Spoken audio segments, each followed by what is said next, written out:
প্রিয় দর্শক, যুক্ত হয়েছি ওয়াহিদুল ইসলামের সাথে।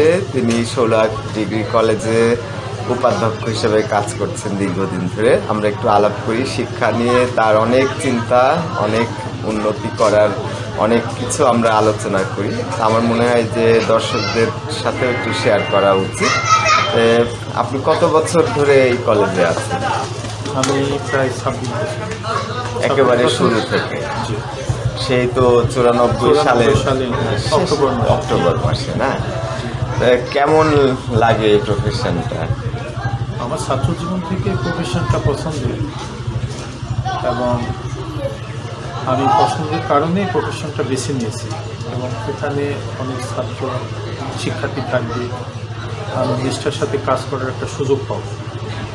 এই কারণে আমি এই প্রফেশনটাকে বেছে নিয়েছি, এবং এটা আমি আমার শিক্ষা জীবন শেষে কর্মজীবনের শুরু থেকে এ পর্যন্ত আমি এই পেশায় নিয়োজিত আছি। এর সাথে তো আপনি রাজনৈতিকভাবেও বেশ যুক্ত একটি। আমি এই প্রফেশনের সাথে আমি এই প্রফেশন করার পাশাপাশি আমি যতটুকু পারি সমাজ উন্নয়নের ক্ষেত্রে এবং সমাজের মানুষ যাতে ন্যায় নিষ্ঠার সাথে সমাজ উন্নয়ন কার্যক্রম করে, সেই জন্য চেষ্টা করি কিছু মানুষকে সম্পৃক্ত করি সমাজকে আরও গতিশীল করার। আমি নিজেও লক্ষ্য করেছি যে রাজনীতি যেভাবে মানুষ করে আপনার মধ্যে সেটা কাজ করে না। এটা আসলে উন্নয়নের ধারাকে ত্বরান্বিত করতে গেলে রাজনৈতিক একটা ইনভলভমেন্ট দরকার। ওই অর্থে আপনার বোধহয়। হ্যাঁ, আমি দেখেছি যে আমি রাজনীতি থেকে অনেকটাই ছাত্রজীবন থেকে রাজনীতির সাথে পুরোপুরি সম্পৃক্ত ছিলাম না, কিন্তু ইদানিং যেটা দেখতেছি যে আমাদের সামাজিক যে প্রেক্ষাপট, আমাদের যে সামাজিক যে শিক্ষা প্রতিষ্ঠানগুলো আছে, আমাদের যে শিক্ষার্থীগুলো আজকে এই আমাদের শ্রেণীকক্ষ থেকে ঝরে যাচ্ছে, সেই ক্ষেত্রে আমাদের যে শিক্ষার্থীদের নিয়ে আমাদের সামাজিক কিছু সুন্দর পরিবেশ রক্ষার কারণে রাজনীতির সাথে সম্পৃক্ততা আমাদের হওয়া প্রয়োজন বলে আমি মনে করি। এই জন্যই আমি এই কাজে আমি সম্পৃক্ত হয়েছি। তবে আমার মূল পেশা আমার শিক্ষকতা। আপনি তো পড়াশোনায় করেছিলেন অর্থনীতি। আমি অর্থনীতিতে অনার্স। আমার 1990 সালে আমার সেশন ছিল অনার্স।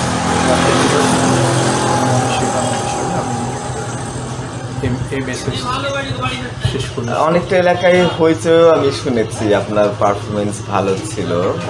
এটা বেশ একটু আলোড়নী। গ্রামে যেহেতু পড়াশোনার মানটা খুব যে এগিয়েছে তা না, আপনার সময়ে আরও পিছানো ছিল। আমাদের সময় আমাদের এখানকার শিক্ষা ব্যবস্থা অনেকটাই প্রতিকূল ছিল, এবং সেখানে শিক্ষার ক্ষেত্রে বিশেষ করে গার্জিয়ান অভিভাবক শিক্ষার চেয়েও মানে নিজেদের যে ব্যবসা বা কৃষিক্ষেত্রে এটাকে বেশি প্রাধান্য দিয়েছে। তারপরে আমাদের এলাকার কিছু বুদ্ধিমান লোক ছিল, আমার বিশেষ করে পিতামাতার উৎসাহ এবং পাশে আমাদের কিছু শিক্ষিত মানুষ ছিল, বিশেষ করে মা ভাই আমাকে যথেষ্ট প্রেরণা দিয়েছে। এইভাবে আমরা এখানে যে শিক্ষা প্রতিষ্ঠান ছিল 16 উচ্চ বিদ্যালয়ে, আমরা প্রথম 1985 সালে এসএসসি পরীক্ষা দিই।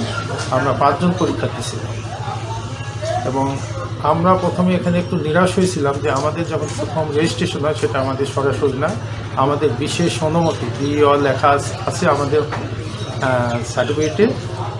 এটাতে আমরা একটু হতাশ হয়েছিলাম যে আমরা কেন এখানে লেখাপড়া করছি, আমরা একটা ভালো স্কুল থেকে লেখাপড়া করবো। তো যাই হোক, আমাদের গার্জিয়ানরা, আমাদের প্রতিবেশীরা স্কুলকে এস্টাবলিশ করার জন্য আমাদেরকে বারবার বলেছে। এখন তার সুফল আমরা দেখতে পাচ্ছি যে আমরা এখানে এই প্রতিষ্ঠানকে প্রতিষ্ঠা করার জন্য আমরা এখানে ছাত্র হিসাবে শিক্ষার্থী হিসাবে ছিলাম, এবং সেটাই শুরু থেকে এই অবধি পর্যন্ত আমাদের এখানে বিশেষ করে নারী শিক্ষা যথেষ্ট উন্নয়ন হয়েছে। আমাদের এখানে এই প্রতিষ্ঠানকে কেন্দ্র করে বালিকা বিদ্যালয় হয়েছে, আমাদের কলেজ হয়েছে। এইভাবে আমাদের এই অঞ্চলে আমাদের উন্নয়নে আমাদের কয়েকটা গ্রাম জড়িত আছে প্রতিষ্ঠানের সাথে, সেখানে শিক্ষার হার মান উভয়টাই বৃদ্ধি পেয়েছে, এবং আমরা আরও চাই যে এগুলো আমাদের আস্তে আস্তে একটু শিক্ষার্থীরা যাতে ন্যায় নিষ্ঠার সাথে দেশপ্রেমিক হিসেবে গড়ে ওঠে। এবং আর একটা বিষয়ে আমি জড়িত আছি, সেটা হচ্ছে মাদক বিষয়ে, যেটা আমাদের বাংলাদেশে একটা আরও আলোচিত বিষয়, এবং বাংলাদেশ সরকারও সেটা চাচ্ছে যে মাদক মুক্ত একটা দেশ ঘোষণা করার জন্য। আমি এটা নিয়ে বগুড়া থেকে শুরু করে চারঘাট, আমাদের কানাডিয়ান যে হাই কমিশনার ছিলেন, কানাডিয়ান থেকে আমাদের এটাকে অর্থায়ন করে, ওনাদের সাথেও আমরা অনেক মিটিং করেছি, অনেক ট্রেনিং নিয়েছি, এবং আমরা ইনশাল্লাহ এটা আমাদের এখানে প্রোগ্রামও করেছি। এবং সেখানে আমার সাথে যিনি আছেন উনি এখানে কথা বলছেন, বক্তব্য দেওয়ারও সুযোগ ছিল। আমরা সেই আলোকে আমরা মাদক মুক্ত, সন্ত্রাসমুক্ত সমাজ গঠনের জন্য এবং শিক্ষাকে আরও আমরা এগিয়ে নেব। বাংলাদেশ সরকার যেহেতু বলছে ডিজিটাল বাংলাদেশ, আমাদের আচার আচরণ, আমাদের নিষ্ঠা, আমাদের শিক্ষা সব দিয়ে আমাদের এই সংস্থাকে আমরা যাতে এগিয়ে নিতে পারি, সেটাই আমাদের আসল উদ্দেশ্য এবং লক্ষ্য। এবং সেই কারণেই আমরা চাই যে আমাদের যে পলিটিক্যাল একটা পৃষ্ঠপোষকতা, আমরা সেই সুযোগটা যাতে কাজে লাগিয়ে আমাদের বেকারত্ব যারা আছে, বেকারত্বটাকে বিভিন্নভাবে যাতে কমিয়ে নিয়ে আসতে পারি, এবং আমাদের শিক্ষার্থীদের মান যাতে একটু বৃদ্ধি পায়, সেই ক্ষেত্রে আমরা সচেষ্ট আছি এবং চেষ্টা করছি যে আমাদের এই দিক দিয়ে শিক্ষার ক্ষেত্রে আরও অগ্রগামী এবং উন্নতি হবে, সেটা আমরা প্রত্যাশা করি। মাদকের প্রোগ্রামে আমিও ছিলাম, আপনার বিশেষ ভূমিকা ছিল, লক্ষ্য করেছি। আসলে বোধহয় এই প্রোগ্রামটা আমার কাছে খুবই পছন্দ হয়েছিল। এভাবে আসলে আমাদের সরকার বোধহয় খুব তৎপর মাদক বিরোধী আন্দোলনে বা মাদক মুক্ত সমাজ বা দেশ গড়ার। সেক্ষেত্রে আপনার ভূমিকা বেশি লক্ষ্য করেছি, সেখানে তৎপরতা অনেক বেশি ছিল। আপনার বাধা পান মনের ভিতরে অনেক কষ্ট কাজ করে নিশ্চয়ই, যে আমি যে কাজ করতে চাচ্ছি উন্নয়ন, সেক্ষেত্রে রাজনৈতিক বাধাও তো অনেক ফেস করতে হয়। এখানে আমরা যেটা করেছি, আমরা এইটা পলিটিক্সের বাইরে রেখেই করেছি, যেহেতু আমাদের বাংলাদেশ সরকার মাননীয় প্রধানমন্ত্রী জননেত্রী শেখ হাসিনা উনি তো এটা বলছে যে জিরো টলারেন্স দিয়ে আমাদের এই দেশকে মাদকমুক্ত করতে হবে। এবং আমরা এখানে যারা বিশেষ করে যুব সমাজকে আমরা সম্পৃক্ত করেছি, এবং একাধিক টিম করে আমরা তাদেরকে ট্রেনিং করিয়েছি, রাজশাহীতে এবং চারঘাটে করেছি। এবং অনেক এইসব ট্রেনিংয়ে আমাদের high commissioner, Canadian high commissioner উপস্থিত ছিলেন, আমাদের কমিশনার, রাজশাহী জেলা কমিশনার উপস্থিত ছিলেন, আমাদের পুলিশ প্রশাসন সহ আমাদের এই প্রোগ্রামগুলি করা হয়েছে। তো আমাদের একটা যে সমস্যাটা তৈরি হচ্ছে, যে আমরা যাদেরকে নিয়ে কাজটা করতে চাচ্ছি, আমরা সেখানে অনেকটাই যাদেরকে আমরা এখানে ইনভলভ করছি, ট্রেনিং দিয়েছি, যাদেরকে দিয়ে আমরা এটা এই মাদকমুক্ত একটা সমাজ গঠন করবো, ট্রেনিংয়ের পরে আমরা কিছু কার্যক্রমে তাদের মধ্যে বেশ কিছু অংশ এটাতে সক্রিয় থাকছে না। এটা আমাদের একটা কষ্টের ব্যাপার এবং একটা প্রতিবন্ধকতা সৃষ্টি হচ্ছে। তারপরে আমরা চালিয়ে যাচ্ছি। আমরা ওই কানাডিয়ান হাই কমিশনের কাছে আমাদের যখন বক্তব্য করেছিলেন, তা আমরা একটা কথাই বলেছিলাম যে আমাদের চারঘাটের যেটা আমরা মাদকমুক্ত এবং এটা সীমান্ত এলাকা, এই এলাকাতে আমাদের প্রবণতাটা একটু বেশি, মাদক আসা এবং মাদক সেবনের সংখ্যাটাও বেশি। সেই কারণে এইটা যেন আরও 1 থেকে 2 বছর এটা কন্টিনিউ করা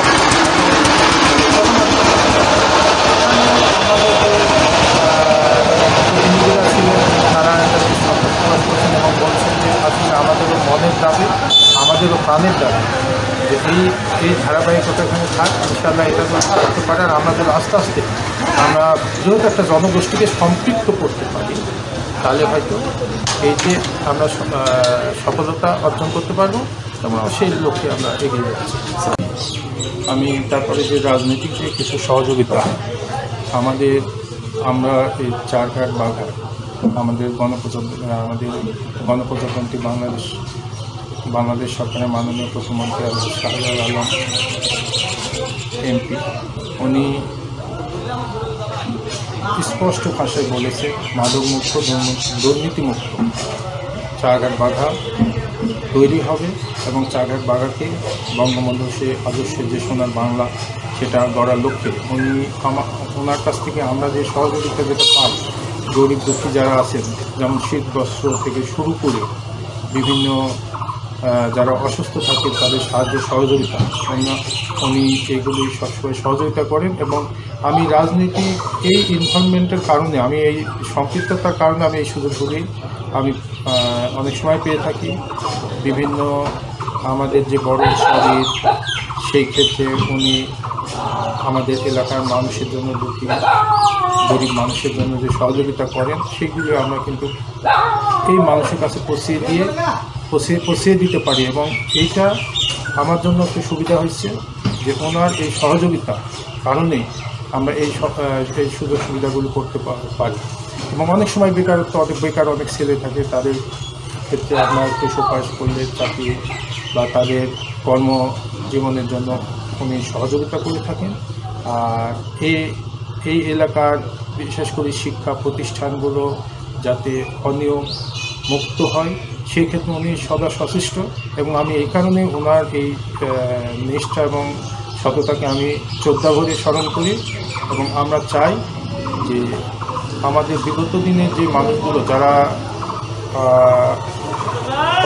মৃত্যুবরণ করেছেন, এলাকায় একত্রবদ্ধভাবে যেভাবে প্রতিষ্ঠানগুলি করে তুলেছেন, তাদের প্রতি শ্রদ্ধা রেখে তাদেরকে স্মরণ করে আমরা এটাই চাই যে তাদের যে তৈরি জায়গাগুলো আছে সেগুলি যেন সুন্দর, সুষ্ঠু এবং ভালোভাবে চলে এবং তাদের আত্মা যেন শান্তি পায়, সেই জন্য আমরা চেষ্টা করি। তো আগামী দিনে এই এলাকার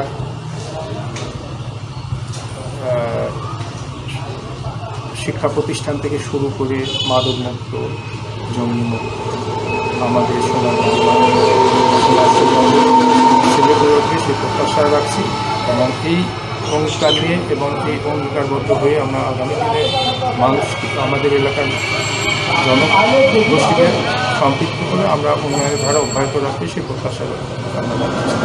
এখন তো একটা বিশেষ কার্যক্রম চলছে, বঙ্গবন্ধু ম্যারাথন, না? সেটার উপরে রেজিস্ট্রেশন চলছে কলেজে, এই ব্যাপারে কিছু? আচ্ছা, এটা আমাদের তো উপজেলা পর্যায় থেকে আমাদের শিক্ষা বিভাগ থেকে আমাদের নির্দেশনা আসছে এবং এই কার্যক্রমটা আমরা সফলভাবে নিয়েছি। এটা প্রথম আসতে হয়তো কিছুটা সমস্যা থাকলেও আমরা মিটিং করে আমরা এটাকে এই সম্পর্কটা আমরা প্রায় সম্পন্ন করেছি। তো এটা ইনশাআল্লাহ সফলভাবে এটা কার্যক্রমটা আমরা করতে পারি। এখান থেকে ঢাকা কিভাবে যাবে বা কিভাবে কতটুকু এই ব্যাপারে জানা গেছে? যে প্রোগ্রামটা এখান থেকে ধরেন আপনারা কারা যাবেন, কীভাবে যাবেন বা কার্যক্রম? এবং কালকে যেটা চারঘাটে একটা সেখানে পুরস্কার দিয়েছে, আর এটা আমাদের অফিসিয়ালভাবে যে নির্দেশনা দিবে হয়তো সেইভাবে আমরা যেতে পারবো। হ্যাঁ, ওনারা ইনস্ট্রাকশন দেবে যারা ওখানে যাবে, কীভাবে, কোন পদ্ধতিতে, কোন রুটে যাবে, সেটা ওনারা যেভাবে নির্দেশনা দেবে আমরা সেইভাবে আমাদের প্রতিষ্ঠান থেকে আমরা সেই কার্যক্রম করতে পারবো। কলেজটা একটা মানে একদমই নদী ঘেঁষা, দহ ঘেঁষা, ভীষণ সৌন্দর্য বলা যায়। আর নতুন বিল্ডিংটারও চমৎকার কালার হয়েছে, এখন লুকটা অনেক সুন্দর হয়েছে। তবে আমার পার্সোনালি একটা দুঃখ কাজ করছে ওয়াল করা দেখে। ওয়াল না থাকলে যে সৌন্দর্যটা ছিল, আমি ব্যক্তিগতভাবে একটা প্রতিষ্ঠানকে ঘিরতে হবে, তার নিজস্ব বাউন্ডারি থাকবে, নিয়মকানুন আছে, সেখানে কোনো দ্বিমত নাই। কিন্তু এমনি পার্সোনালি আমি যখন আসি তখন যে দৃশ্যটা দেখি, কলেজের অপরূপ সৌন্দর্য, চমৎকার, হ্যাঁ, তো সেইটা আমি যখন দেখছি যে এখন পিলার করা হচ্ছে, তাই তো বাউন্ডারি দেওয়া হচ্ছে, না? তা আপনার কি ভাল লাগছে বাউন্ডারিটা? এটা আমাদের শিক্ষা কার্যক্রমের সুষ্ঠু পরিবেশ রক্ষার্থে আমাদের করতে হচ্ছে। আর এখন যেহেতু বাউন্ডারি নাই, এটা বাইরের প্রত্যেকটা লোক আমাদের প্রতিষ্ঠানের সৌন্দর্যটাকে অবলম্বন করতে পারছে, দেখতে পাচ্ছে।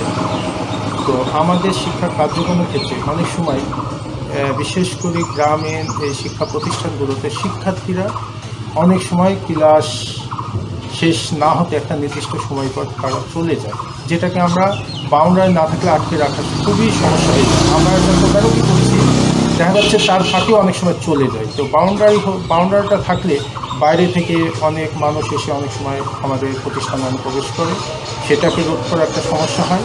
আমরা যতদিন বাউন্ডারি ছিল না সেটা আমরা প্রশাসনিকভাবে সবসময় তদারকি করেছি এবং দেখেছি এবং সেই নিরাপত্তাটা রক্ষা করার চেষ্টা করেছি। তো আমাদের শিক্ষা কার্যক্রমটাকে সুন্দরভাবে পরিচালনা করতে আমরা সকলেই একমত হয়েছি যে একটা প্রতিষ্ঠানে বাউন্ডারি অর্থাৎ এই সীমানা ফাঁসির আসলে দরকার আমাদের প্রতিষ্ঠানের এটা নিরাপত্তার জন্য এবং শ্রেণীকক্ষে শিক্ষার্থীরা যাতে তাদের সকল শিক্ষা কার্যক্রম সম্পূর্ণ করার ক্ষেত্রে আমরা প্রশাসনিকভাবে সুবিধা পেতে পারি এবং এলাকার জনগণ যে প্রত্যাশা আশা নিয়ে যে শিক্ষা প্রতিষ্ঠান করছে তাদের সন্তানদেরকে আমাদের কাছে যে ছেড়ে দিয়েছে মানুষ হওয়ার জন্য, আমরা যেন আমাদের সুন্দর সুষ্ঠুভাবে আমাদের সব তাদেরকে তাদের কার্যক্রমটা পরিচালনা করতে পারি। এই জন্য হয়তো বাইরের লোকজন অনেকের কাছে এটা একটু দেখা যায় সীমানা পাশে হলে আমাদের ভিতরের অংশটা দেখতে পারবে না আর সবসময় ঢোকারও সুযোগ থাকবে না। তো তারপরে আমাদের শিক্ষা কার্যক্রম সুন্দর সুষ্ঠুভাবে করার জন্য আমরা এই পদক্ষেপটা নিয়েছি। দোতলা থেকে দেখা যাবে যদি বিল্ডিংটা ভবিষ্যতে 4 তলা 3 তলা হয় তখন আবার পুরোটাই দেখা। হ্যাঁ, এটা ঠিক এবং এটা আলটিমেটলি প্রত্যেকটা প্রতিষ্ঠান এখানে 4 তলা 5 তলা ফাউন্ডেশন এবং বাংলাদেশ সরকারের পক্ষ থেকে এইটা কোনো যোগাযোগ না, এমনিতেই 3 তলা 4 তলা 5 তলা পর্যন্ত এটা এক্সটেনশন হতেই থাকবে। তো আমাদেরটাও ইনশাল্লাহ হবে। মাননীয় পররাষ্ট্র প্রতিমন্ত্রী এটা এবার দিয়েছেন এবং এটা এক্সটেনশন হবে, এটা উনি বলেছেন ইনশাল্লাহ আগামী দিনে হবে। আর আমাদের বিল্ডিংগুলি বড় হলে তখন বাইরে থেকে অনেকটাই দেখতে পাবে, নিচের অংশ না দেখলেও সেই ক্ষেত্রে। রাস্তাটাও তো অনেক সুন্দর, রাস্তা এটা আমাদের রাস্তাটা এবার অলরেডি শুরু হয়ে গেছে, ইনশাল্লাহ অল্প দিনের মধ্যে সেটা আরও সুন্দর লাগবে যে রাস্তাটা যখন কমপ্লিট হয়ে যাবে এবং কলেজ সাথে যেহেতু কলেজ এবং ওখানে পাশের একটা গ্রামের সাথে এটা যোগাযোগটা আরও ভালো হবে। এক্সট্রা কারিকুলার অ্যাক্টিভিটিস এখন পর্যন্ত একটু কম মনে হয়, আরও একটু বাড়ানো দরকার। বিভিন্ন সময়ে খেলাধুলা বা অন্যান্য কার্যক্রম, এটা শিক্ষার পাশাপাশি শিক্ষার্থীদের খেলাধুলার একটা পরিবেশ, সুন্দর পরিবেশ রাখা দরকার। কারণ এই যে পরিবেশটা না থাকার কারণে অনেক শিক্ষার্থী বিভিন্ন ধরনের অপকর্মের সাথে জড়িত হয়ে যাচ্ছে। আমরা চাই আমাদের যে শিক্ষা যে মাঠ আছে সেখানে আমরা কিন্তু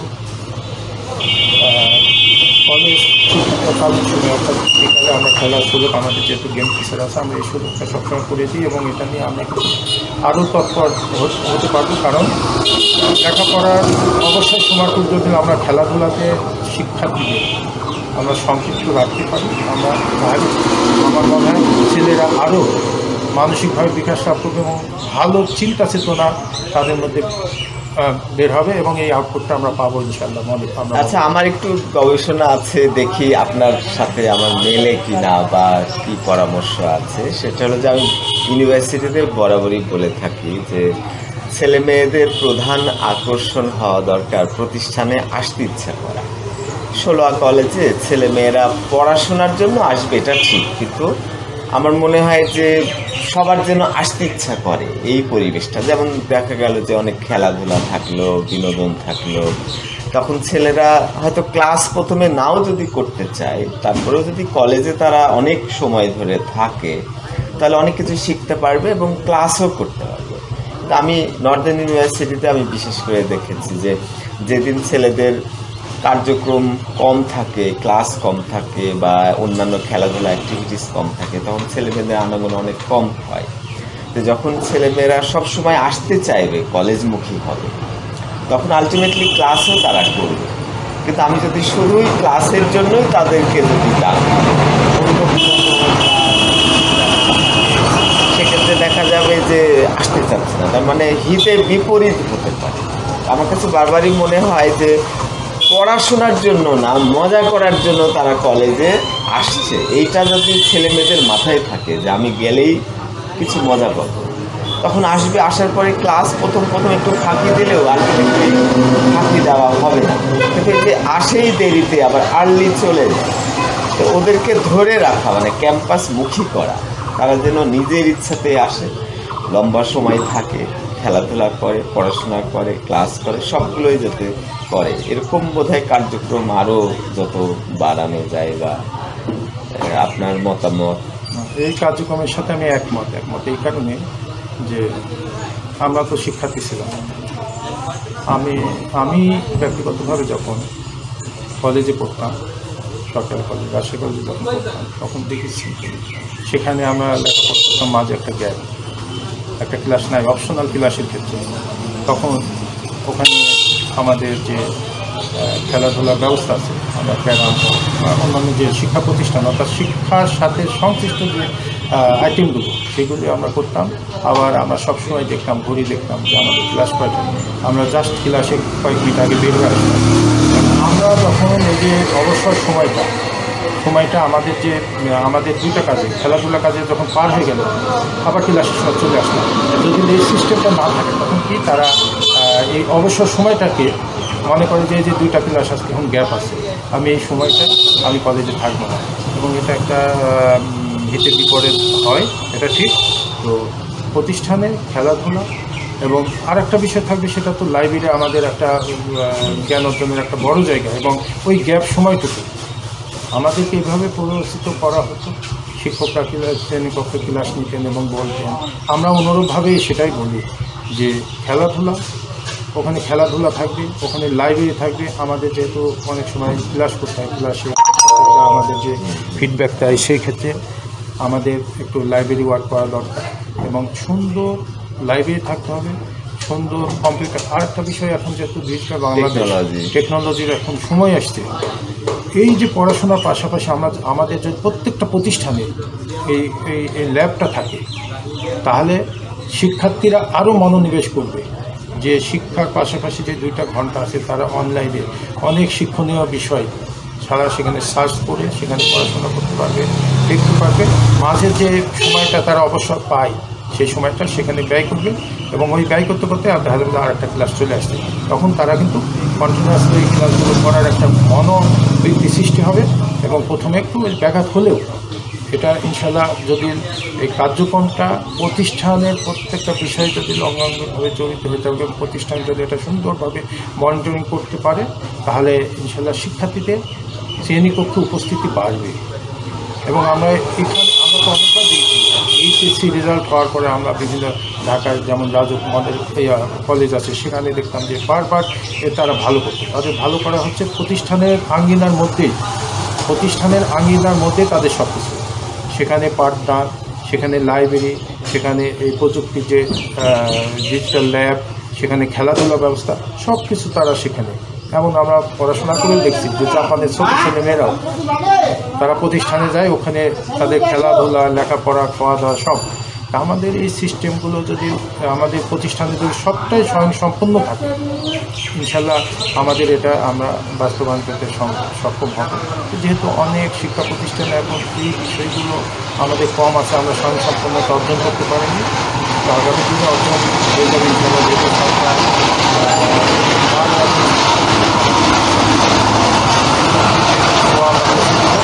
এটা যদি হয়, আমাদের শিক্ষার্থীরা অবশ্যই মনোনিবেশ করবে, এবং শিক্ষার সাথে সাথে তাদের মানসিক যে বিকাশ, সুন্দর চিন্তা চেতনার যে বিকাশ, সেটা ঘটবে ইনশাল্লাহ।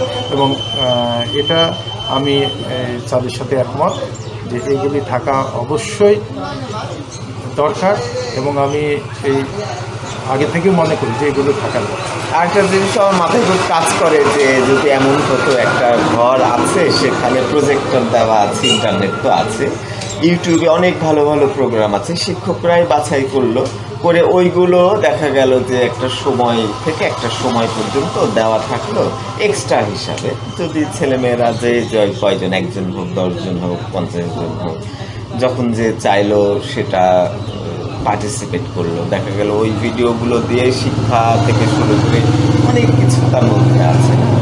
আবার ওই রুমে দেখা যাবে যে এমনও হতে পারে আপনি স্বাস্থ্য বিষয় থেকে শুরু করে কোনো বিষয়ে হয়তো কথা টক দিলেন, সেটা অ্যানাউন্স করা থাকলো, বাধ্যতামূলক না, যারা ইন্টারেস্টেড থাকলো। একটা কলেজে তো অনেক ধরনের ছেলে মেয়ে থাকে, তারা অনেকেই অনেক ধরনের, তাহলে বিভিন্ন কার্যক্রম হয়তো আলোচনার মধ্যে দিয়ে বা ইউটিউবের মাধ্যমে দেখালে সেটা অ্যানাউন্স করা থাকলে অনেকেই হয়তো আগ্রহ হতে পারে। এটা হয়তো ভবিষ্যতে এটা হবে মনে হয়। না, এটা আপনার সাথে আমিও একমত। হ্যাঁ, যে এই ধরনের কার্যক্রম আমাদের যেমন সরকারিভাবে নির্দেশনা আছে, সেটা আমাদের যেমন এখন করোনাকালীন সময় যেটা গোটা বিশ্বেই এই মন্দভাবটা তৈরি হয়েছে, বিশেষ করে শিক্ষাক্ষেত্রে একটা প্রভাব পড়েছে। তারপরে আমাদের দেশে অনলাইনের মাধ্যমে যেমন সংসদ টিভির মাধ্যমে যে শিক্ষা ব্যবস্থা, প্রত্যেকটা প্রতিষ্ঠানের সরকারিভাবে নির্দেশনা, প্রত্যেকটা শিক্ষক ইনশাল্লাহ অনলাইনের মাধ্যমে ক্লাস নিচ্ছে। কিন্তু আমাদের কিছু প্রতিবন্ধকতা আছে, যে আমরা যখন আমাদের সময় যারা লেখাপড়া করছে, শিক্ষা গ্রহণ করছে, তখন এই অনলাইনের মাধ্যমে আমাদের শিক্ষা ব্যবস্থা চালু না থাকার কারণে তারপর আর একটা শিক্ষা ব্যবস্থা আসলো, আমাদের কিছু পরিবর্তন আসলো, সৃজনশীলতা আমাদের সময় যাদের ছিল না তাদের ক্ষেত্রে অনেকটা সমস্যা হয়েছে, বিশেষ করে প্রশ্ন তৈরির ক্ষেত্রে।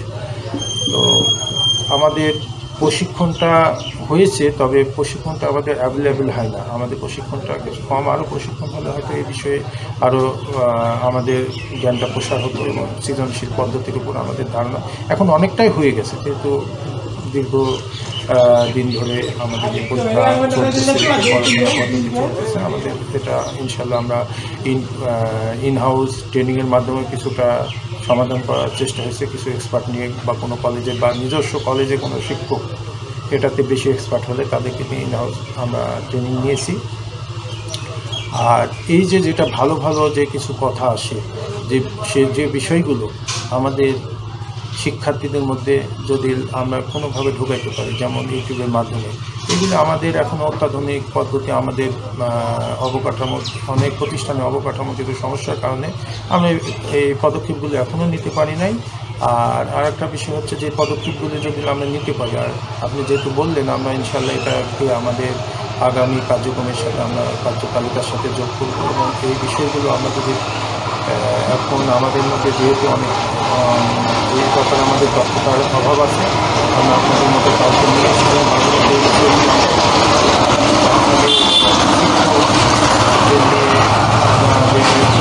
আমাদের এই বিষয়টা আরও দু একদিন ট্রেনিং করে, তাহলে আমরা চেষ্টা করবো আগামী দিনে আমাদের গভর্নমেন্ট বডি আছে, আমাদের শিক্ষা প্রশাসন আছে, প্রশাসনের মাধ্যমে আলোচনা করে এটা আমরা ইনশাল্লাহ আরেকটা বিষয়েও আমরা অনেক সময় আলাপ করেছি, যেমন প্রফেসর সুপদ আছেন, তারপরে জয়েন্ট সেক্রেটারি মাহবুব আলম আছেন। দেখা গেল যে এলাকার যারা খুব স্বনামধন্য অনেক উচ্চ শিক্ষিত গবেষক, একটা প্রোগ্রাম হলো, তাদেরকে একটু ডাকা হলো, সেখানে যারা পার্টিসিপেট করলো, বক্তব্য দিল, খুব আসলে দরকার।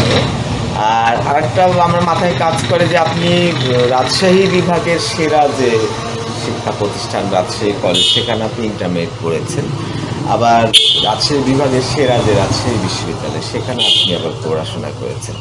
তো ওরকম আফসোস কখনো কাজ করে যে রাজশাহী কলেজে ইন্টারমিডিয়েটে কত সুবিধা ছিল, কত ধরনের, যেটা আমার কলেজে অত নাই, বা ইউনিভার্সিটিতে, এই যে মাথায় কাজ করে যে কত তাদের। না, সেটাই স্বাভাবিক।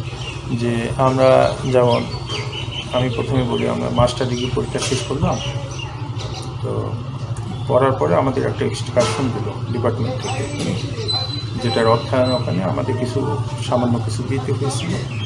এবং এটার মাধ্যমে আমরা পুরো বাংলাদেশ, আমাদের শিক্ষক, ইউনিভার্সিটির শিক্ষক দুজন ছিলেন, আমরা ছাত্ররা ছিলাম, তারা বাংলাদেশের বিভিন্ন জায়গায়, এবং যে ফ্যাসিলিটিটা পেয়েছি আমাদের বিশ্ববিদ্যালয়ের শিক্ষকের কারণে এবং বিশ্ববিদ্যালয়ের নামের কারণে, আমরা বিভিন্ন জায়গায় অবাধে দেখার একটা সুযোগ পেয়েছি, এবং পারমিশনটা সেটা আমরা পেয়েছি, যেটা এখন আমরা পাচ্ছি না।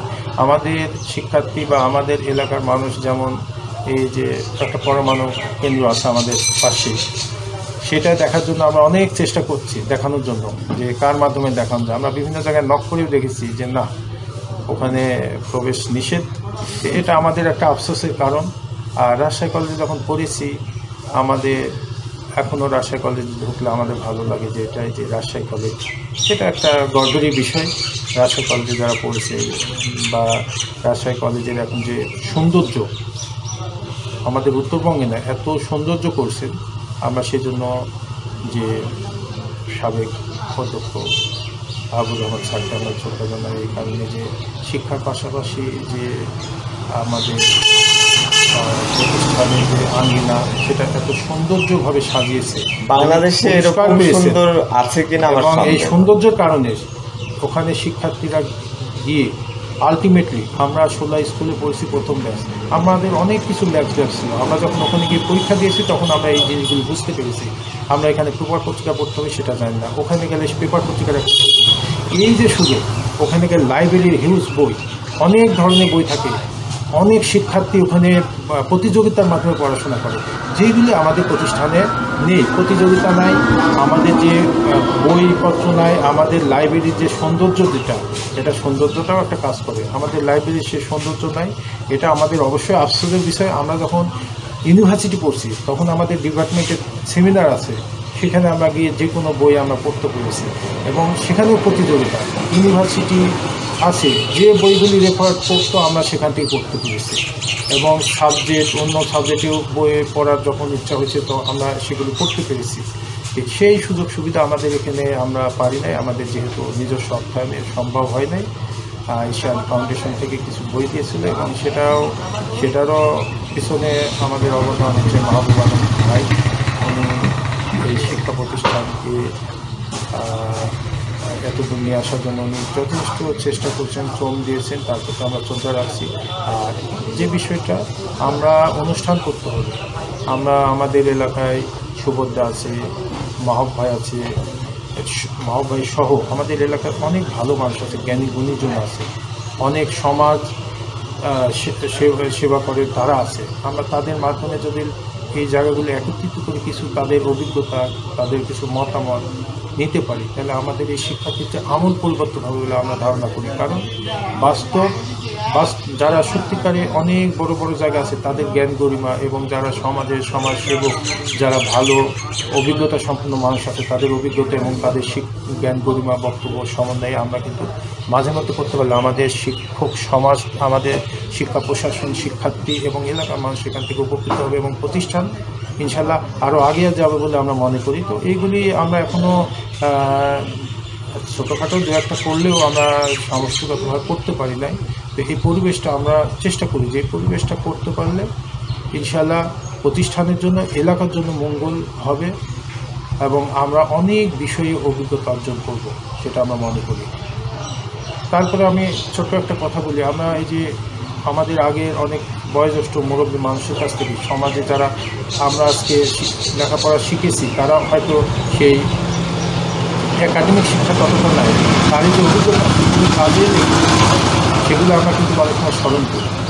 তারা সমাজের শান্তি শৃঙ্খলা, সমাজের প্রতিষ্ঠান, সমাজের মানুষের সাথে পরস্পর সহনশীলতার জন্য যে স্যাক্রিফাইসগুলি করেছে সেইটা আমাদের মধ্যে থেকে অনেকটাই অনুপস্থিত এবং অনেকটাই উঠে গেছে।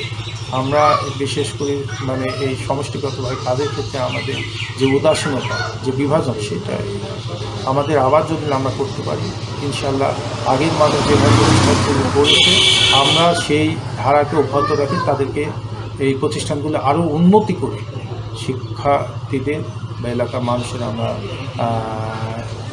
উন্নতি করতে পারবো, সে প্রত্যাশা আমরা খুবই মানে যদি পিছনে যাওয়া যায় তাহলে আমরা বোধহয় শামসুজ্জোহা ওনাকেই সব থেকে বেশি স্মরণ করতে পারি, তাই তো? তারপরে আবার বলু শাহ, ওনারও অনেক অবদান আছে না? এই ব্যাপারে আপনার কি মনে হয় এলাকার উন্নয়নের পেছনে? এইগুলি হচ্ছে আমাদের দৃষ্টান্ত, এগুলো আমাদেরকে সামনে রেখে চলতে হবে। যদি আমরা এদেরকে স্মরণ করি, এদেরকে অনুকরণ করি, এদেরকে অনুসরণ করি, তো আমার মনে হয় যে যেমন শামসুজ্জোহা, সিরাজ শাহ ছিল এখানে সহ আরও যেমন অনেক 16 বছর প্রত্যেক অনেকেই নাম সবার বলা সম্ভব না, যারা একসাথে একক নেতৃত্বকে মেনে নিয়ে প্রতিষ্ঠানগুলো গড়ে তুলেছে, সেই সময় প্রতিষ্ঠানগুলো সুন্দর চলেছে এবং নিষ্ঠার সাথে চলেছে। শিক্ষা প্রতিষ্ঠান একটা পবিত্র জায়গা, সেই জায়গাটাকে পবিত্র রাখার জন্য পবিত্র মানুষদের সেখানে থাকতে হবে, এটা আমি মনে করি। পবিত্র জায়গা থেকে একজন পবিত্র মানুষ যখন কিছু মানুষকে সম্পৃক্ত নিয়ে কাজ করবে, তখন সে পবিত্রতা রক্ষা করবে এবং সে মানুষগুলো পবিত্র হবে। শিক্ষা সবসময় পবিত্র। আর এখন আমাদের যে সুযোগ সুবিধা আছে, বিশেষ করে এই এলাকাবাসীর যে আমরা তাদেরকে যদি স্মরণ করি, আমাদের স্মরণ করা উচিত এবং এটা স্মরণ করতে হবে। আমরা যখন এই প্রতিষ্ঠান করি, আমার আরও মনে হয় যে মাহবুব আলম এখানে হাই স্কুল হয়েছে, তারা করেছে, এখানে তহসিল করেছেন, এখানে একটা ক্লাব করেছেন, সেই সময় যুবক এবং যারা বয়োজ্যেষ্ঠ ছিলেন তাদেরকে নিয়ে এটা হয়েছে। এখানে একটা আমাদের ফ্যামিলি প্ল্যানিং হয়েছে, এখানে 8 কেন্দ্র হয়েছে। তারা সেগুলো সমষ্টিগত করছে, কিন্তু আমাদের সেই অভিভাবকরা, তারা হয়তো একাডেমিক শিক্ষায় শিক্ষিত না, তারা মনের দিক থেকে অনেক উন্নত, অনেক জ্ঞানী গুণী জিনিস। এই জন্য আমাদের এই প্রজন্মের কাছে এটা উপহার।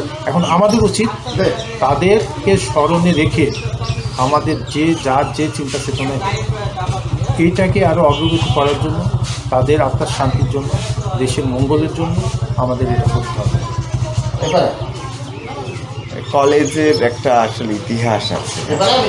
আমার মনে হয় যে ছোটোখাটো মাত্রায় হলেও ইতিহাস আসলে লেখা দরকার ছিল না, বা সামনে লেখা উচিত যে কলেজটা কবে, কীভাবে, কোন চড়াই উতরাই পার হয়ে কারা কারা বেশি অবদান রাখলো, কোথায় কোথায় সমস্যা ছিল, অনেক কিছু হয়তো যেটা পরের জেনারেশন হয়তো একটু দেখতে পারে যে কলেজটা এত দিন এইভাবে, কারণ সব কিছু তো কালের বিবর্তনে বিলীন হয়ে যায়।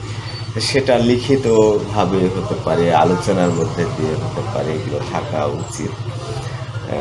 যে কোনো জিনিসের একটা ইতিহাস থাকে। আসলে এই যে কোনো জিনিসের ইতিহাস থাকে এবং এই ইতিহাসগুলো আমি একটু আরও এগিয়ে যাই একটু।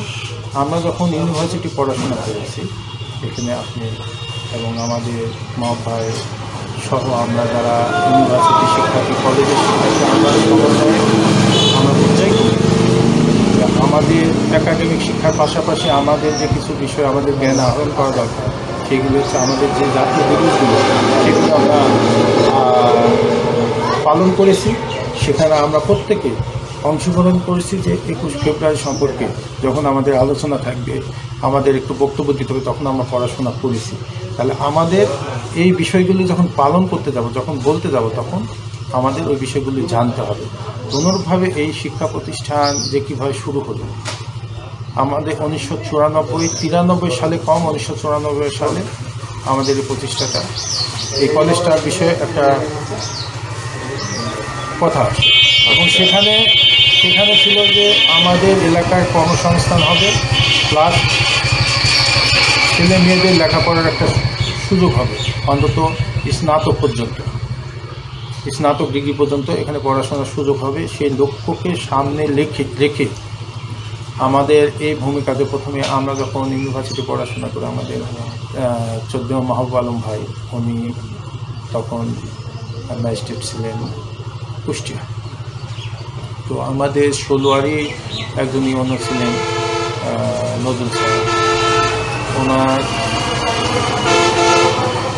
উনি তখন ডিসি ছিলেন, ডিসি মহোদয় ওনার ওখানে থেকে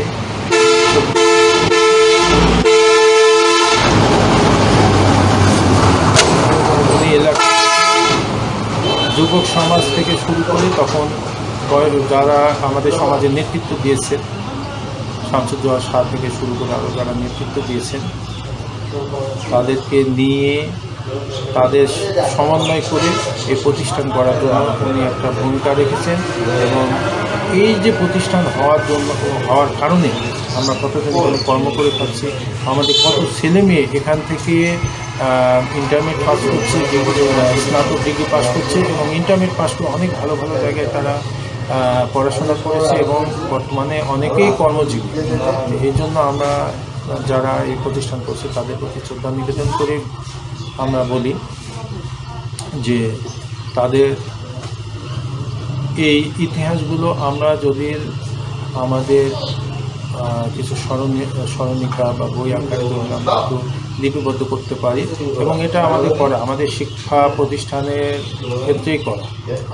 আমরা হয়তো সকলের নাম নাও পাই, আমরা যাতে প্রতিষ্ঠানগুলো কিছু কিছু ক্ষেত্রকে একটু নিরপেক্ষ রাখার কারণে, কারণ আমাদের সমাজ ব্যবস্থা আমার নাম রাখলো না, এটা রাখলো না, এই অনেক সমস্যা, এইসব সমস্যার কারণে আমাদের কিন্তু অনেক আলোচনা, অনেক আচার অনুষ্ঠান অনেকটাই উঠে গেছে। তো এই প্রতিষ্ঠানের ক্ষেত্রে অন্তত মূল যে বিষয়টা কীভাবে আসবে সেটা একটু বই আকারে প্রতিষ্ঠানের লাইব্রেরিতে থাকবে, এটাই স্বাভাবিক, এবং এটা রাখার জন্য আমার মনে হয় সকলে একমত হয়ে এটা রাখা উচিত, এবং উচিত বলে আমিও মনে করি। আসলে অনেক ভালো লাগলো, অনেক কিছু জানা গেল, অনেক কিছু শিখলাম। এগুলো আসলে পরের জেনারেশনের জানা